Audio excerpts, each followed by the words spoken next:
Friday, September 30th, 2022. Carol was born on March 11th, 1951 in Lancaster, Ohio to the late Merle and Mary Burroughs. She married Tom Cook, and he survives after 25 years of marriage in Lyons. That doesn't sound right, Tom. We're blessed with more than 25 years of marriage. Carol is also blessed by her children, Mary, Tina, Thomas, Kevin, and Mark, and their spouses.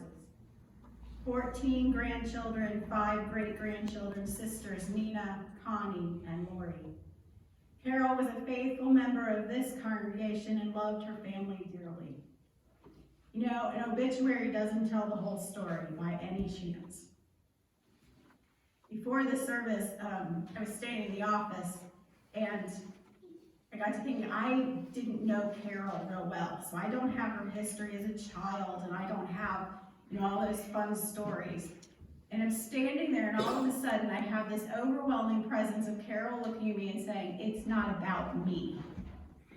It's about God. Because Carol's faith was the most important thing to her life. And as I was sitting here, I looked over and there are 3 empty chairs there, Tom. And I can feel Merle and Mary and Carol. Tom, they're smiling. They are happy. But they are smiling as they hold hands, and they are here. I sat down with Tom the other day, and I have to be honest, I think the overwhelming thing for me is watching him grieve. Because for so many people, when they've been through a long illness or a long struggle, so often they've already finished grieving by the time they get to the funeral. And Tom has been such a pillar of encouragement and strength for Carol that he's still madly in love and having a broken heart. That says so much because it's his strength that gave her strength to go on for so long. Carol's body just couldn't do it anymore. Her body was a weakness. Her body, her human body, was the part that was so broken. She wanted to spend time with family and couldn't. She wanted to be at church and couldn't. She wanted to do things, but her body limited her. But her faith showed every time.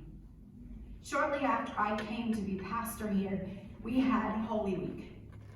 And Carol put together a beautiful service that she wrote, and she came and she helped to offer to the glory of God, and she did a magnificent job. Her faith was so rich. When I would talk to her if Tom was in the hospital, her concern was not for her well-being, but that he be okay to be able to take care of other people. Because it was very important that his faith be lived out. The remarkable thing in all of that was that she was the angel and the redeemer in his life. Because through Carol's faith and her strength, Tom's a changed man. Which means his family has a different, loving Tom. There's this beautiful picture on one of their Facebook pages. And Mom is standing there, but there's Tom and Carol. And Tom's standing right behind her, and their fingers are intertwined, just like this. And they're smiling, and they're young, and they're in love, and they're happy. That happiness never faded. That joy of being together kept them strong. In a lot of ways, it kept Carol alive because it gave her the strength to go on. I think one of the greatest blessings in all of it, though, is that God gets the last word. She went in on a day where she was happy and full of plans. She laid down to take a nap and just never woke up. fell asleep to wake up in the arms of the Lord. She fell asleep to wake up simply without pain, without anguish, without a body that was holding her back. Carol's faith was the strength of so much. The strength that her parents had in faith that they gave to their daughters, and Carol lived out. Carol's faith is complete now. She's whole. But when I was standing in the office and I was saying, I just don't know, Carol, I don't know you, her message was basically, it's not about me. It's about God.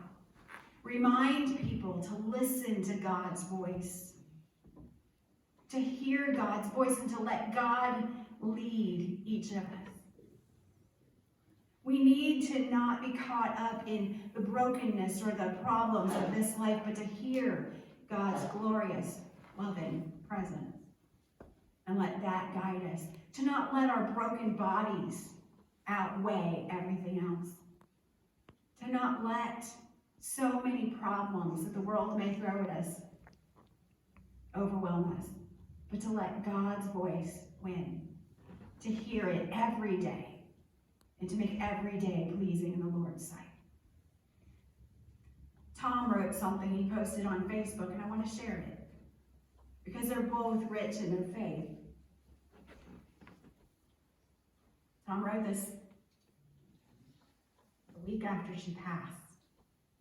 A week ago, I lost the love of my life. A message for anyone who sees this. God gave you life. God decides when to call you home. Your wealth, your achievements, successes will not get you into heaven. Belonging and being active in a church congregation will not get you into heaven. A pastor can't even get you into heaven. The only thing that will get you to heaven is your faith, love, and trust in God. Be ready at all times. You never know when your time is to be called by Him. Live, breathe, and walk through, and your life being a life that pleases God. My sweet, beautiful wife did, and I know in my heart she is with God and is now perfect. I pray that all who read this will take it to heart. Rest in peace now, my love. Always remember I loved you when you were here, and still now. Until we meet once again, I will try and walk in my path in life as you did. Until then, I will live my life trying to please our God. Till then, keep watching for me. Love you to the moon and back. Tom.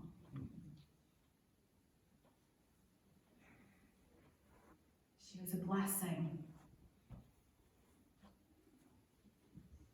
She was a witness to God's love.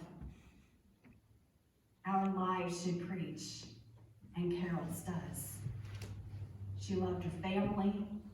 She adored her sisters. They talk all the time. She loved her grandchildren and her great-grandchildren and her children. She loved her friends. But now, she's not held back. She is free.